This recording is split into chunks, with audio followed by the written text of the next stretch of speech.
This is Rob Bierregaard, Dr. B to some of you, checking in for the Q&A session. And we have our first question already. That question is, could you describe the banding process for our nest specifically? Was there anything unexpected that happened? Do you have measurements you can share with us about their weight, size, etc.? And the second question is, can you tell us about what Hog Island is like? How would you describe the raptor rapture? So first of all, the banding process was very smooth. We put a ladder up to the nest. Probably we needed a 40-foot ladder to get up there. And I lowered the birds down and put a hood on them so that they would be calm. And then lowered them down, and Scott Wiedensall, who's an expert master bander, banded the young while the rapture group watched on. And we don't have any measurements from them. We just put the bands on. We did this as quickly as possible. So we put some bands, we put a band on each bird, and then I never even left the nest. So I lowered a bird down in a big gunny sack, canvas carryall. And so by the time the third bird was lowered down, the first bird was ready to come back up. So the whole thing was very fast, and there was no stress on the birds at all. So it was very smooth. Hog Island, what is Hog Island like? It was a wonderful experience. It was my first time up there, and it was great fun. There were 5 people from the NestCam chat group who had been good friends, good sort of chat buddies for a couple of years, and had never met each other until they came over on a little boat that takes us all to the island. And it was great fun having them there.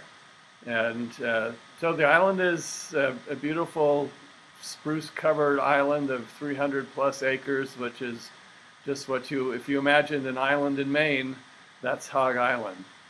It was really fun to see the nest from the ground, having seen it for so much from this point of view. It's more closed in by trees on sort of where the camera angle, sort of as you sort of behind you as you look at the nest from the camera, there's the trees that are up high, and so that's a little surprising. Osprey nests are usually more open, exposed on all sides than this one is. It was fun to see the bell that we hear so often. That the bell indicates that it's time for a meal. So it was fun to see that. We've got some pictures of it that I'll post on the chat group. So it was a fabulous week. I highly recommend it. I'm going to do it again next year. So I hope to see some of you there. Next question, how do you use the bands that you put on to track the osprey? That's two different things. The bands we put on the birds are just numbered bands that are registered with the U.S. Geological Survey, Fish and Wildlife Service. So if anyone, they're Scott Wiedensall's bands, and once he reports those as used, they will go into a computer database. So if anyone finds those birds, and if they find one of the birds, they can enter that number into you can do it online or by phone. So if they report that band as a bird, it's usually dead when they're found. So if they report that band, they will be told pretty much instantly where the bird was banded, by whom, and when. And then the bander will be informed that someone found that bird and where and when the bird was found. So that tells us a lot about what we can learn from the banding is a lot about mortality, how long do birds live, and where do they go. But of course, it doesn't tell us all the details that we can get from the satellite tracking data, which is a whole different story. Next question, when ospreys molt, do they replace every feather each time, or do some feathers last longer than others? Either way, how much of an energy drain does a molt demand of the bird? That's a great question, and that's a whole lecture in one of my ornithology classes. Typically, a bird will molt all of its feathers every year. Sometimes in birds as large as ospreys and eagles, it may take them more than a year to change all of the long feathers, especially the wing feathers. In fact, we caught a bird this spring that was molting, and you could tell that there were some feathers on the bird that were 3 years old. So it is a big drain on birds. The three big energy demands on a migratory bird are breeding, of course, and then molting and migration. And that there's such a those three events are such a big drain. Those three events are such a big drain on birds that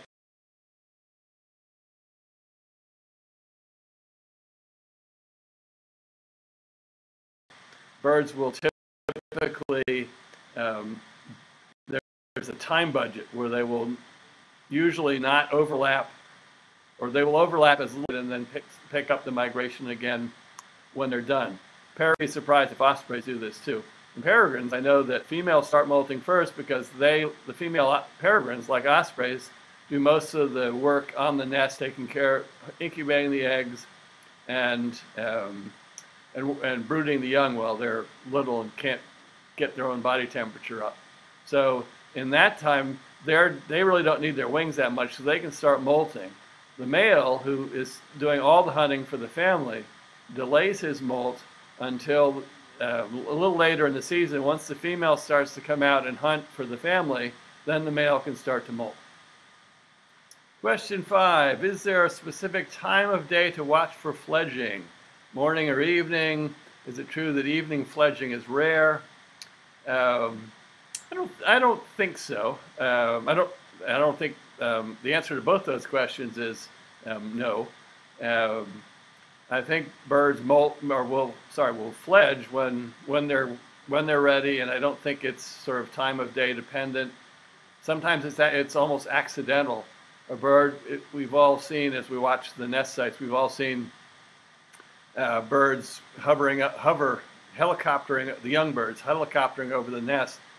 Sometimes when they're doing that helicoptering over the nest, a gust of wind could hit them and knock them off the nest so that when they come down, there's no nest to come down to.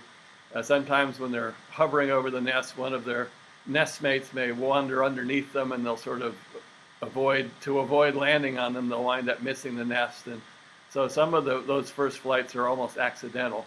And I don't think there's any time of day to watch. So that's just pot luck.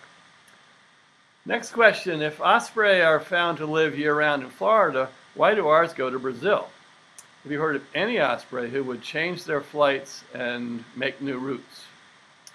First question is a good one. Why do,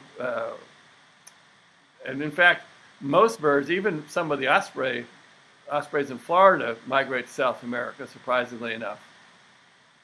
And probably the answer to that is that Florida would get awfully crowded if all of the East Coast ospreys, and as well as a lot of the Midwest ospreys that migrate through Florida, tried to winter in Florida. There wouldn't be enough fish. So Florida's a little place, and there isn't much of a target area in North America or the Caribbean for all of the 40,000 or so ospreys that are going to migrate south every fall through the Florida-Cuba connection. And South America is a vast continent. Ospreys can spread out over that huge region and find places to fish where they're not crowded out by others. And as for any ospreys who would change their flights and make new routes, the birds that we followed with our satellite telemetry, every time they go down, they pretty much take a separate route. So they're really not interested. They're not following a series of landmarks in their way to South America.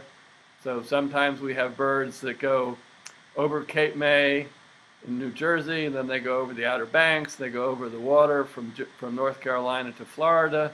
The same bird the next year might go inland. If the wind is out of the east when it's coming out of New York, they may go east and go over Washington, D.C., down through the Carolinas to Florida. And when they cross the Caribbean, I've had the same bird in different years landing in South America 500 miles east or west of where it did the year before. But the amazing thing is that once they get to South America, they always go back to exactly the same place that they've spent all of their other winters, and that may be 1,000 miles further south in the middle of the Amazon.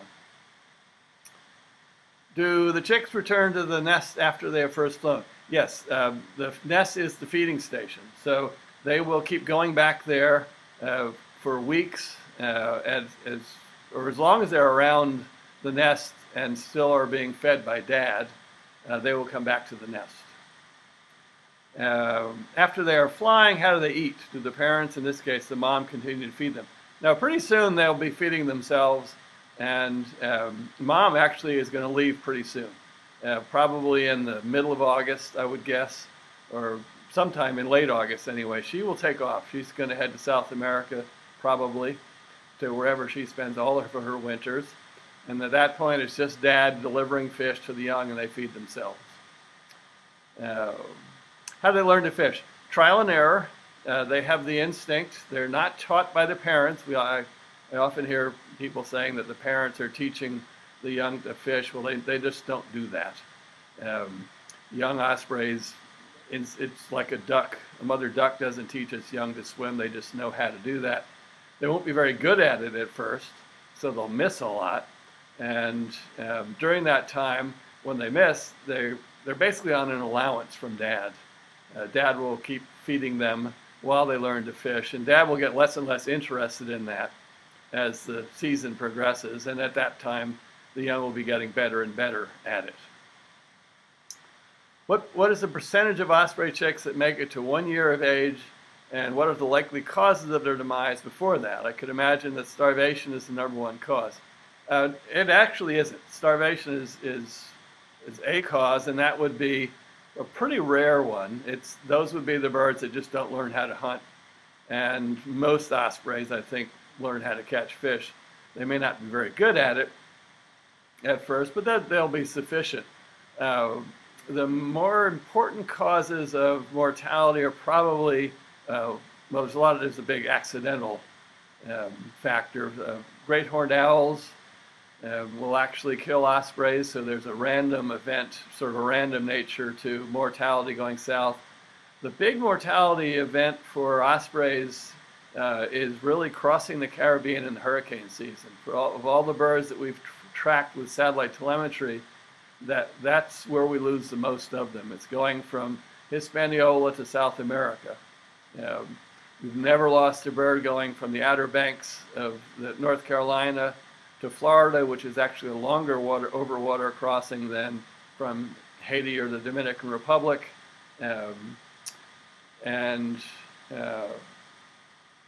So it's not going over water, it's going over water and flying into bad weather. And a number of birds get shot. Some birds land at fish farms, and that's not a good thing to do. So there's sort of a random, there's a bit of a random nature to it. It's just the luck of the draw when you're crossing the Caribbean, whether you fly into a hurricane or not. So lots of sources of mortality, but starvation really isn't the big cause. So what percentage make it? Maybe, and actually the first year isn't the most significant, it's really the second year.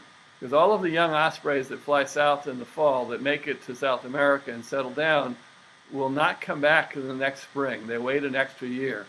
So these ospreys we're looking at in the nest will not come back to North America for 18 months. The better question is what's the chance, what are the chances or the probability that they'll make it through their first migration cycle? And that's probably 60 to 70% die during the first cycle, which seems like a lot. It may be even higher than that. But you have to remember that an adult pair of ospreys might breed for 10 years, and if they raise on average 2 young per year, all they have to do is get 2 of those juveniles into the breeding population for the population to be stable. So there's really a hard, that first year is tough, and this is true of all wildlife. And there's a really high mortality rate in that first sort of annual cycle. Okay, next question. Somewhere I've read that they migrate solo. That sounds wrong. Don't they fly with other birds? How do they find the other birds to migrate with? They do fly solo. it may sound wrong, because a lot of birds migrate in flocks, but ospreys aren't one of them. So ospreys are very independent. They go on their own. The whole family will migrate independently. And they will occasionally, you'll see ospreys migrating with other ospreys, and that's sort of a coincidence. If you go down to Cape May, for instance, you'll find that a bunch of ospreys are sort of together because they're funneled to the same place. The same thing happens in Cuba, but I don't think that ospreys seek out other ospreys as they're migrating. Ospreys use thermals a lot to migrate, and this is true of a lot of raptors. And thermals are hot air rising over the land, and that birds soaring birds like ospreys, can use that hot air like an elevator to ride up, and they can go up to 3,000 or 4,000 feet up, and it's sort of a free ride. And then once they get up to the 3,000 or 4,000 feet, they'll glide out of the thermal and glide down to the next thermal they find, and they can go south over land for a long way without ever flapping their wings. It's a really efficient way to migrate. So sometimes you'll see ospreys that are in a thermal, and they'll sort of follow each other from thermal to thermal. So you sometimes see them flying together, but as a rule, they really do fly solo. Next question. We had a nest at Alcoa this year with first-time parents, and they had a hard time early on with their lack of skills, but they seemed to develop them innately. Do first-time parents always have this learning curve? Are some pairs more adept? What is the success rate for nests with first-time parents? That's an astute observation. First-time parents are not very good at it. I don't have any actual numbers, but I know that first-time parents are much less successful than older parents. So there is some learning that takes place in the whole process. Having a pair together for year after year facilitates the process, and they sort of get used to each other and they know the routine. So all of that means that older parents are much more successful than young ones. Are the babies scratching themselves in order to get rid of baby feathers, or simply waxing down their wings for when they enter the water? They're just itchy. The feathers are growing in, so there's a lot going on at the skin, at their skin level.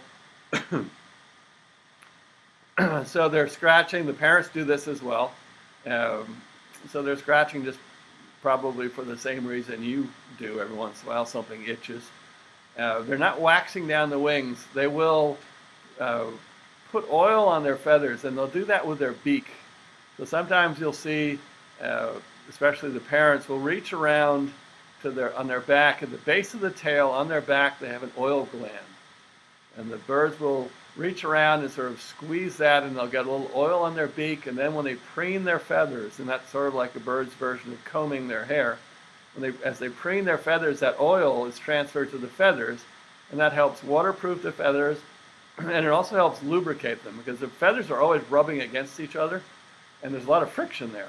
And so feathers would wear out if there wasn't some lubrication between the feathers. What factors determine the sex of the hatchlings? Well, that's just as it is in humans. Except in birds, they have two different chromosomes. Mammals are XY, and females have two X's, and males have X and Y. In birds, it's the other way around. The males have the same sex gene, and the females have a different one. So that's pure chance, the same as it is with us. Can the mom rest and not lay any more eggs for a while?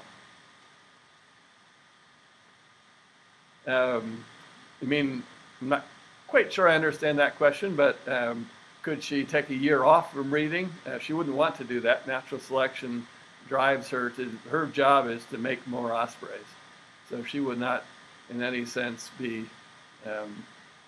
would be no natural selection for her not to lay more eggs each year. So she will keep laying eggs as long as she can. Have humans affected the migratory patterns of osprey? I know they have affected other birds' paths by placing feeders which allow them to stay in one place year-round. That's not happened with ospreys. No one feeds ospreys, so we haven't really done anything to affect their migration routes. We were wondering how and when the osprey eat and sleep during their migration south. How long does the journey take them? They sleep most of them, if they're going over land, they sleep every night. They usually fly. They don't usually start migrating until around 8 or 9 in the morning. That's probably because they're waiting for the land to warm up and for thermals to get going. If they're out over the water, they keep flying through the night. They probably feed during that period between dawn and when they get going. So there's always 2 or 3 hours before they're doing anything. So I suspect that's when they're feeding. We did have one bird last year who we were following and with one of our new cell tower transmitters, which give us data every minute by minute locations. So we could actually see that bird in the middle of the day, got to the coast in South America. He was flying across South America from west to east. He got to the shore and we could actually see that he went out over the water. You could see him moving around. He obviously caught a fish, flew back to the perch, spent 40 minutes there eating the fish, and then migrated south. So they can stop whenever as they're going along in migration. If they're hungry and they see a good spot to fish, they'll stop. So they can stop at any time during the day. They will occasionally carry a fish that they've caught on migration. This has been seen a couple of times with ospreys leaving England, heading across the English Channel to France, carrying a fish with them. And my friend Freddie Santana down in Cuba, who has a hawk watching site down there, will occasionally see ospreys flying past the Gran Piedra mountain with fish in their talons. The journey takes them maybe a month. Sometimes they can do it in less time than that.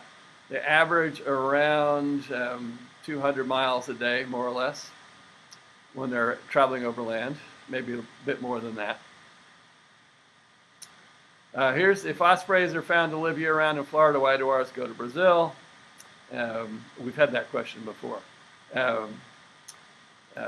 They go to South America because there's lots of fish down there, and there's a very large area they can spread out over. What is it about the Florida ospreys that enable them to stay all year by the lakes and build nests? It's terribly hot, and some build nests way up on cell towers. What it is about the Florida ospreys is that some of them have figured out that they don't have to migrate. The more surprising question is, why do some Florida ospreys migrate at all when they clearly don't have to? Obviously, ospreys in the northern part of North America have to migrate, the inland ones, because their lakes where they fish are going to freeze over, or used to freeze over before global warming got going. And birds along the coast, the fish they feed on out in coastal waters tend to go deeper. Either the fish migrate out of the area, or the fish that are around go down to deeper waters. And you have to remember that ospreys can only catch fish that are in the top meter of the water column. So there really isn't going to be any fish for them off the New England coast in the winter. So another way to look at that question is, why do ospreys come north at all to breed? And you can think about this for all sorts of birds. All of the warblers and hummingbirds and tanagers and orioles that come north, that breed here and then migrate south in the winter. Those are all really tropical birds that are migrating north because there's a huge abundance of resources available in the spring in North America. So ospreys, let's think about ospreys as, let's say they started down in Florida. Some of them have figured out that if they go north and they go along the New England coast, there are huge schools of menhaden, vastly abundant resources that they can turn into baby ospreys. So why they go north is because that's a really good place to fish and to raise young. They can't raise, one of the interesting things about it in South America, and that seems surprising. But if we think about it a bit more, there's really no place down in South America where there are hugely abundant fish that are easy for ospreys to catch. Nothing like what we have in along the New England coast in the spring. So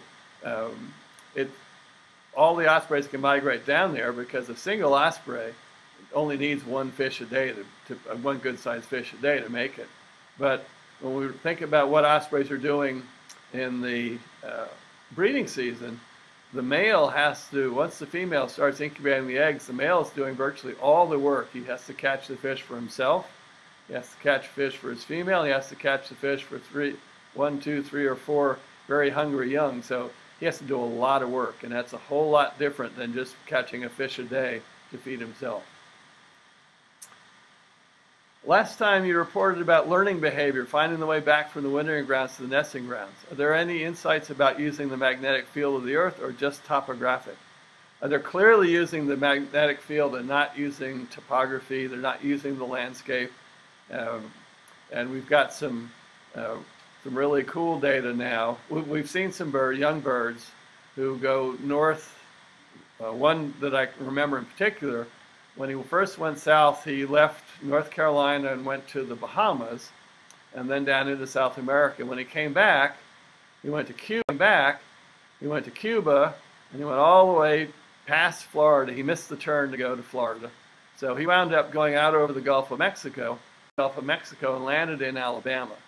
So he was 600 miles west of any place he'd ever been, and somehow he knew that. He sensed it, and he corrected for it, and he went east to the coast and made his way back to Martha's Vineyard. So they're absolutely using the magnetic field, and we're still just beginning to figure out how they do that. Steve came back from South America this season with a yellow spot on the back of his head, which has since disappeared. Is this spot a result of his diet down in South America? Probably not, because the only way he would have, the only way that feather coloring gets into the diet is if you happen to be molting while we were eating, and he would not have been molting his body feathers down in South America. So whatever that, I'm not sure what that yellow spot was or where it came from, but it wasn't from his diet. Will the parents or the chicks recognize each other over the years? The parents certainly will. When they come back together, they know each other, and the courtship is quick, and they recognize each other. I don't think the parents would recognize their chicks when they come back. The chicks will have a different plumage. They lose the scalloping that's on all their back and wings. So my guess is that the parents wouldn't recognize their young when they come back. Next question. Why did you make the decision not to ban the parents, Rachel and Steve? And any more thoughts on osprey use of birch bark since we last asked you? We didn't want to ban the parents. Banning the parents that's pretty intrusive. That entails actually trapping them on the nest, and that does disturb them. I will do that if I'm going to put satellite transmitters on birds, but it is stressful on the birds, and we were mindful of all the people watching this nest, and decided that we didn't want to ban the adults. It really wasn't worth the risk and the stress of trapping the adults.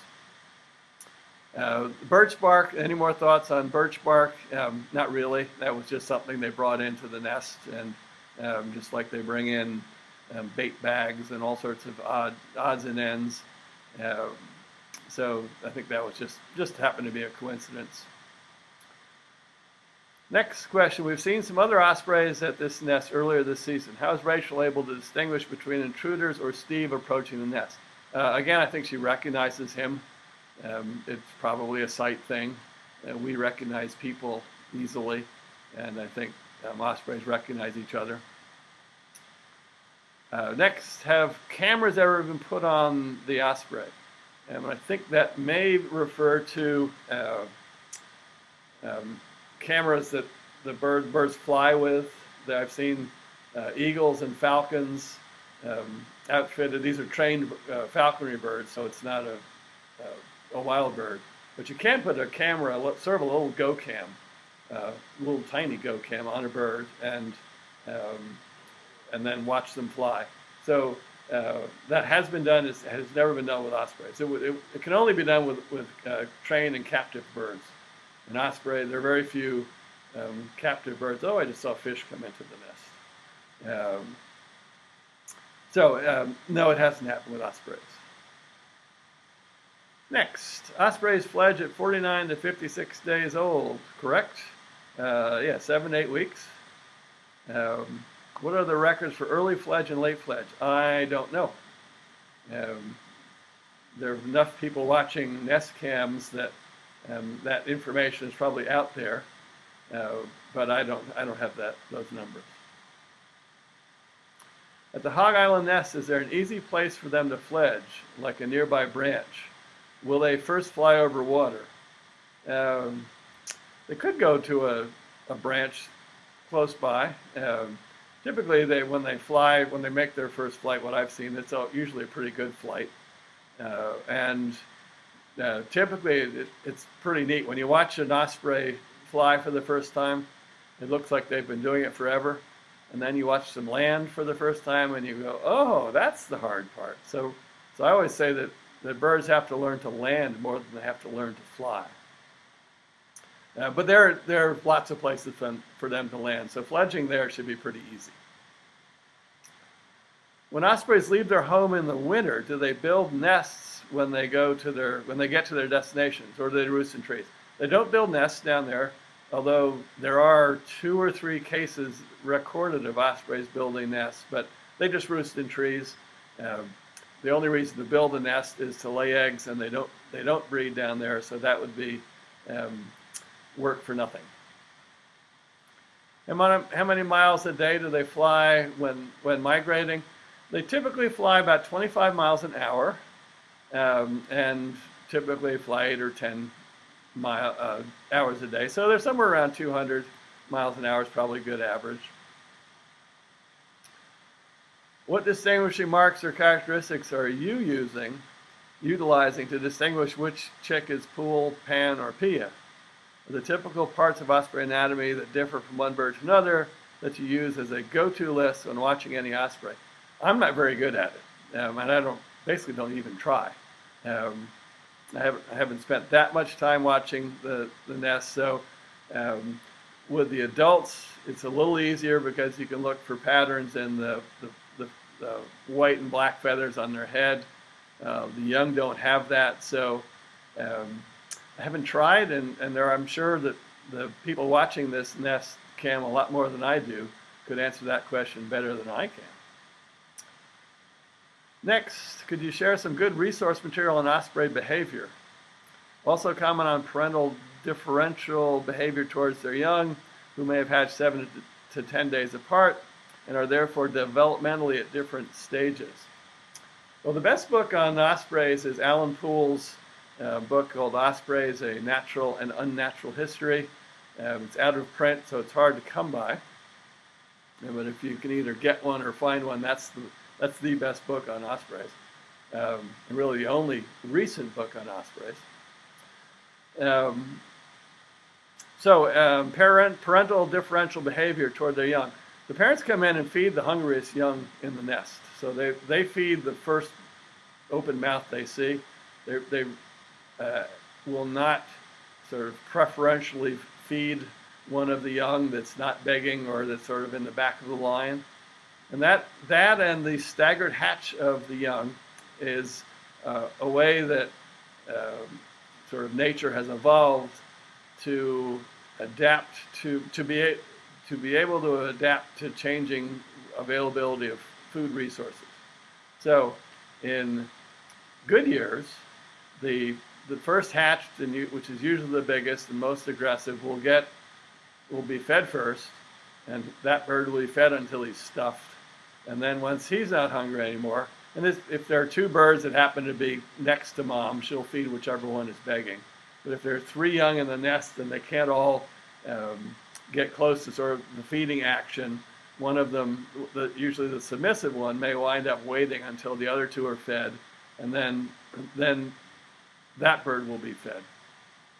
So if there's enough food to go around for 3 young, then all of them will get enough food. If there's only enough food for 1 or 2, the third bird will often starve, and if there's only enough food for 2 young, it's better to divide that between 2 young and let 1 starve than to divide that food between 3 young, which would mean that none of them get enough and they would all die. So it's sort of tough love, but that's the most efficient way to raise as many osprey young as possible. When competing hypotheses, speculations, or theories develop simultaneously about some aspect of osprey behavior, what do scientists do to best resolve them? Do they methodically try to test each hypothesis in question? Well, that's easy. Yes. And that's what science is all about. So we look at the different hypotheses and collect as much data as we can and determine then which of the hypotheses is best supported by our observations. What kinds of information can be gained from banding as opposed to not banding, as opposed to fitting them with transmitters? What is your best response to those who are opposed to banding osprey chicks? First off, the information that can be gained from banding is, there are basically 2 important bits of data. One is longevity, how long do birds live, and the other, of course, is where do they move. As opposed to not banding, of course, not banding, we don't learn anything. So that's easy. With the transmitters, we can learn a lot. We learn about basically all of the bird's movements. With banding, we know where they were banded and where they were found. Usually when the birds are found, they're dead. So we don't often know if the bird was encountered, let's say in the fall. We don't know if that was where the bird was going to spend its winter, or if it was still moving and it was heading someplace further south. We don't know when it got to the point where it was banded or where it was recovered. We don't know the route it took to get to where it was recovered. All of those things, of course, we can discover from the satellite transmitters. So with the transmitters, we know exactly when a bird leaves the location. We know how often it stops en route. We know where it spends the winter, when it got there, when it comes back. So we really have detailed information. With the birds that are adults that we've tagged that are around the nest, we know where they're hunting. We know where they're sleeping. We've been really interested to see that sometimes the male ospreys will sleep as far as 7 or 8, 9 miles away from their nest. We've had birds down in southeastern Massachusetts that would spend their night at their favorite fishing holes 7 or 8, 9 miles away from their nest. The best response to those who are opposed to banning osprey chicks is that it's basically, there's no strain on the birds at all. The ban weighs nothing.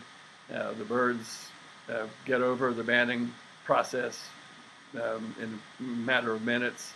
And so there's really no short side to it.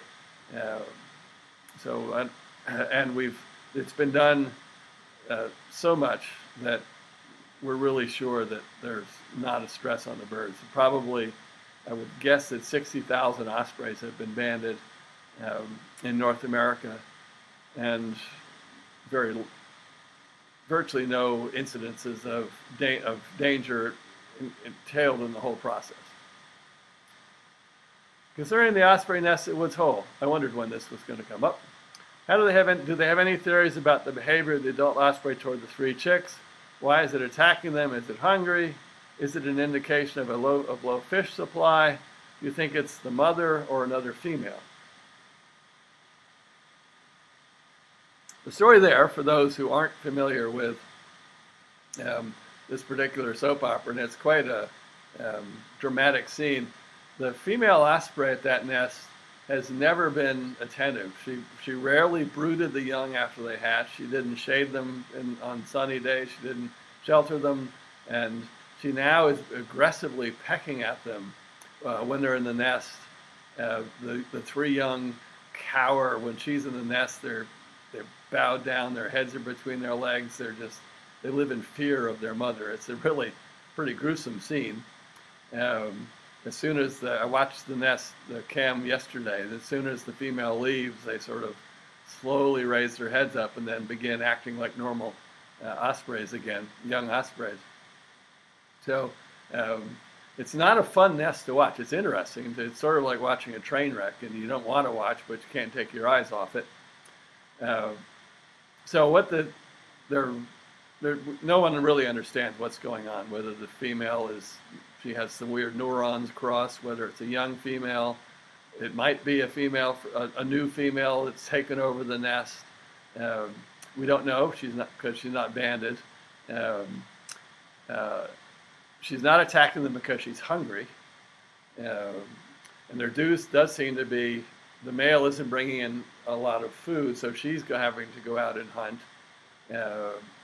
It's just a strange situation, and I've talked to a lot of other osprey experts, and no one has either seen this behavior or has any explanation for it. So it's just sort of a mystery. Just like all humans are individuals, so are all ospreys. So this is just some strange behavior that it's tough to watch, and the young are just about to fly, so hopefully they'll get out of that nest so they won't be in that aggressive situation much longer, and then they'll be on their own beginning to hunt. And so they've made it this far, so it looks like they're going to make it.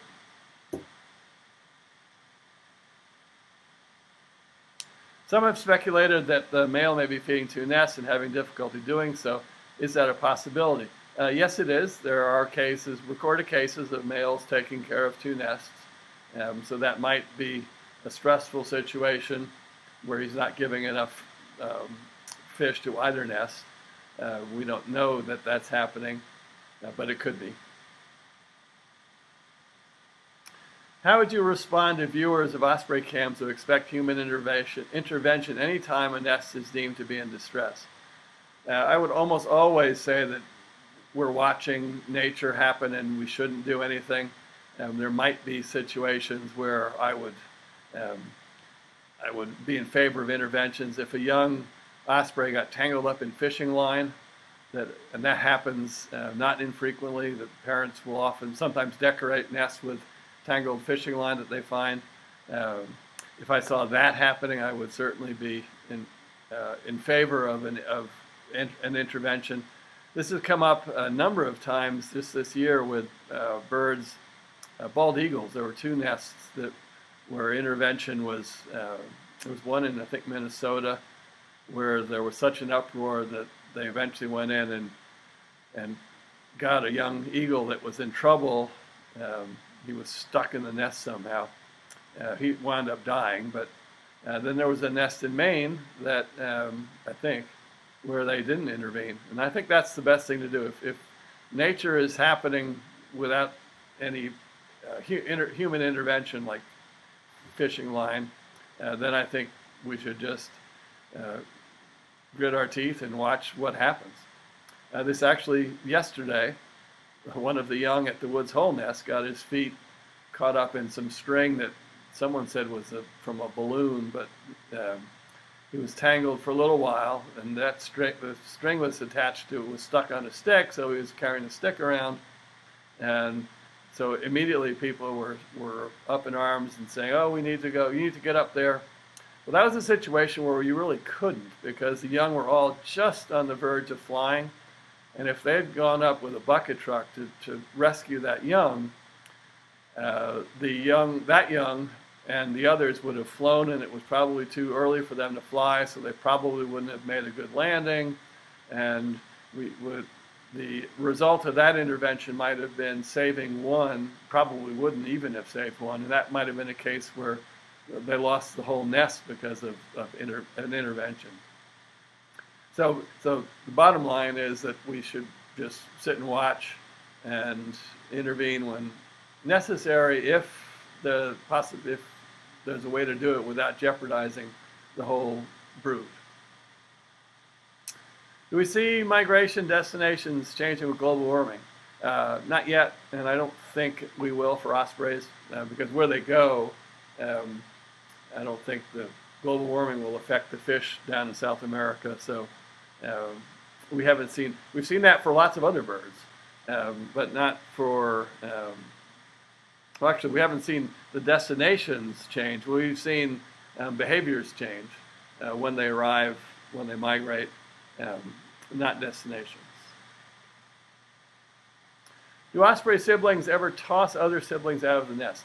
No, they don't toss them out. They may peck at them. They can get very aggressive. There are, especially when food is short, the young ospreys in a nest will develop a pecking hierarchy, but they don't ever toss them out of the nest. They may inadvertently bump a young out of a nest, but they're not throwing them out.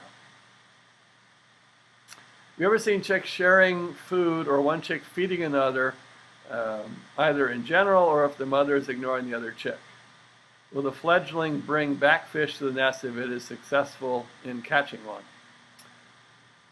So, first question, I've never seen chicks sharing food. I haven't seen a chick tear a piece of fish off and then offer it to one of its nest mates.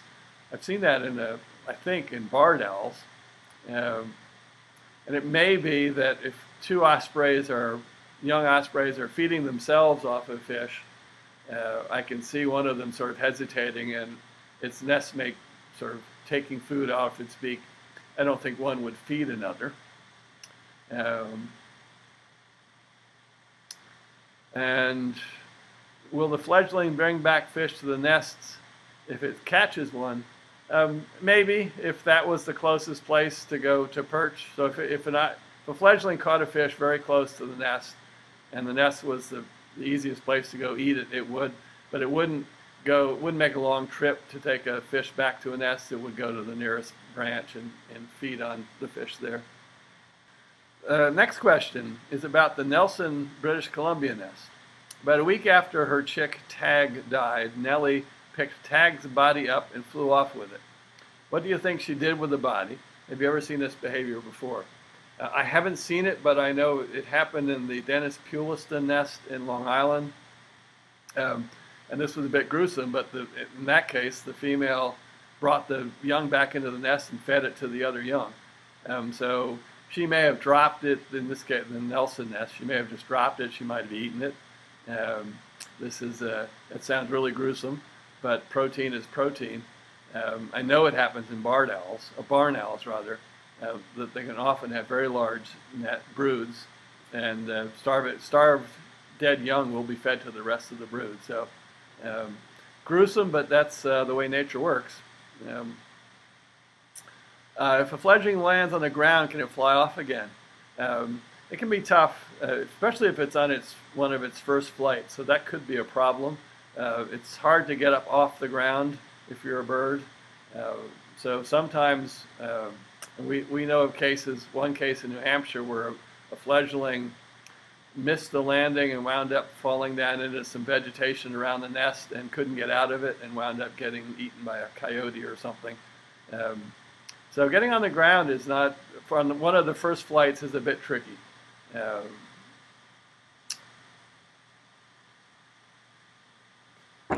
So an adult certainly could do it. That's not an issue for the adults, but young might have a problem. Did you ban the chicks once Rachel had flown off? Yes. So when we went up to the nest, as soon as the ladder arrived at the nest, Rachel flew off and was complaining, and she was diving at me, trying to drive me away. So she was circling around, calling, and Steve wasn't around. I think, so there was some question of why he wasn't there defending the nest, and I think that's because he was too far away to hear. If he had been around and heard Rachel's distress calls, he would have come and joined in the nest defense. Well, the bands grow with the bird's leg width. The young bird's legs, the answer is no. And the rest of the question is they don't have to, because the bird, when we banned the birds, their feet were basically their feet were full grown. Their legs were full grown. So they may grow a little bit more, but there's one standard band size for all ospreys, and it works for every osprey that pretty much ever anywhere.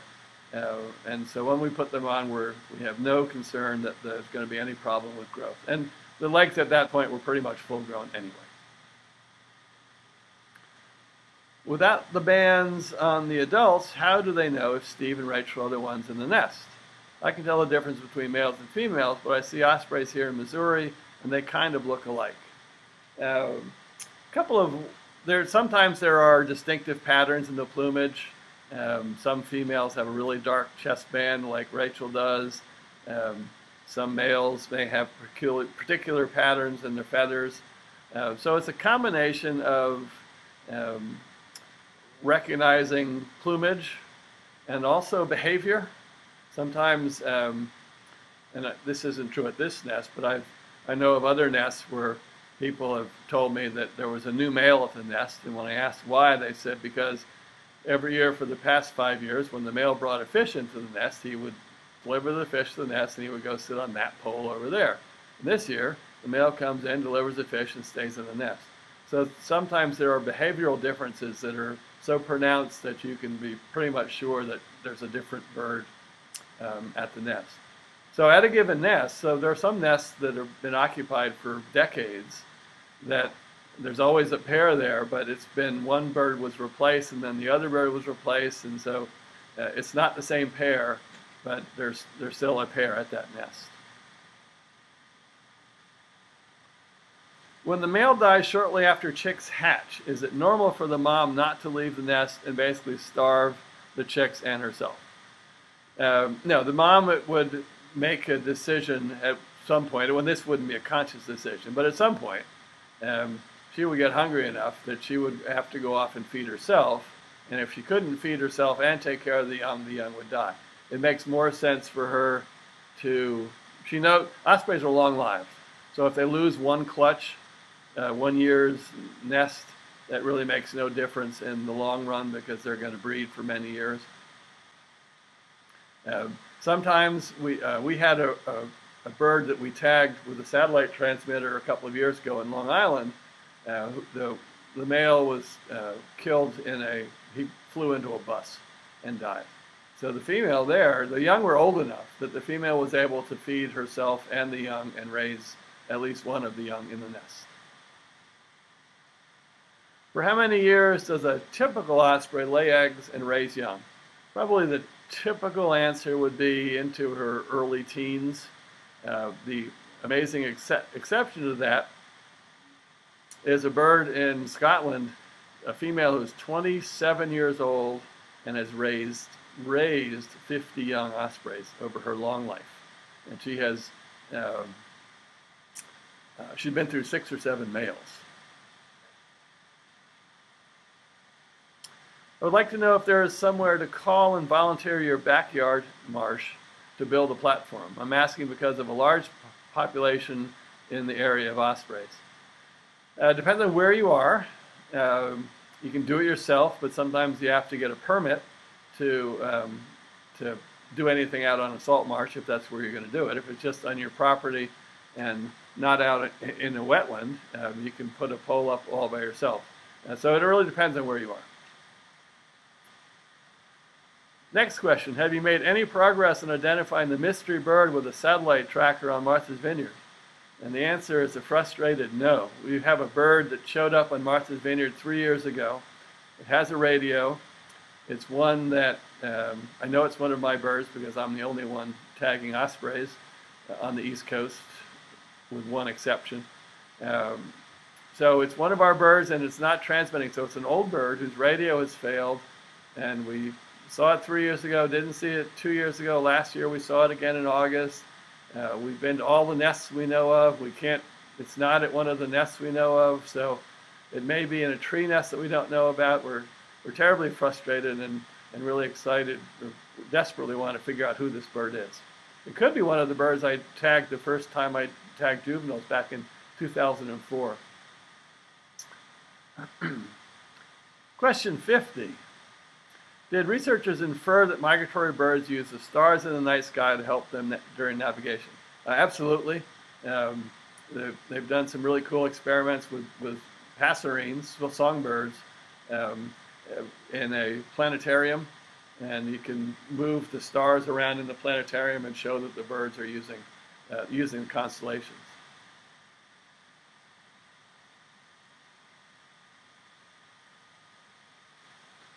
Because young males will grow up to be the providers during the nesting season, do you think that they may fledge earlier than young females?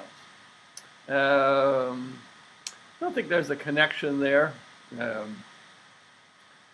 They might fledge earlier just because they're a little lighter and easier, make it a little bit easier to fly, but I suspect there isn't a real difference there. Once the chicks fledge, just how do they learn to hunt? Is it merely trial and error by instinct, or do they observe the parents as they hunt? It's trial and error. Young ospreys learn on their own. When they don't watch rarely are they watching their parents hunt. Usually their parents are hunting far from the nest, so they can't see that. There is some indication that when two young are flying, have left the nest, they may learn a little bit faster than a single young, but eventually they get to the same level of ability. So they may learn something watching their nestmates hunt, but probably not their parents. Where can we find out about banding tours and trips for volunteers? No. I don't know of any banding tours other than going to Hog Island for the Raptor Rapture. So I don't have a good answer for that question. In your experience, do bald eagles attack ospreys or steal their fish? I have observed this behavior. They absolutely do. Ben Franklin did not want the bald eagle to be our national bird. He wanted the turkey. He thought the bald eagle was a bird of low moral character, and that was in part due to their behavior of stealing food from ospreys. So that happens a lot. Last question. Will you give a little plug about the volunteering as camera operators for these and other explore.org cams? If people are interested in volunteering, they can email cams@explore.org. I would love to do that. This is the best Osprey cam anywhere, and it's because of the volunteer operators. There's no other nest that's even close to as good as this one, and it's because of the operators. I don't know the exact procedures for how the operators work, but I know that what they do is invaluable. It really makes the experience so much better than any other cam. There was a great example this afternoon, just before we went online, where the cam operator zoomed in on the foot of one of the young. You could see the band and the bird's foot in great detail. That was really cool. The Raptor Rapture, we will be there next year from, I think, the 12th to the 17th of July, pretty much the same time frame as this year.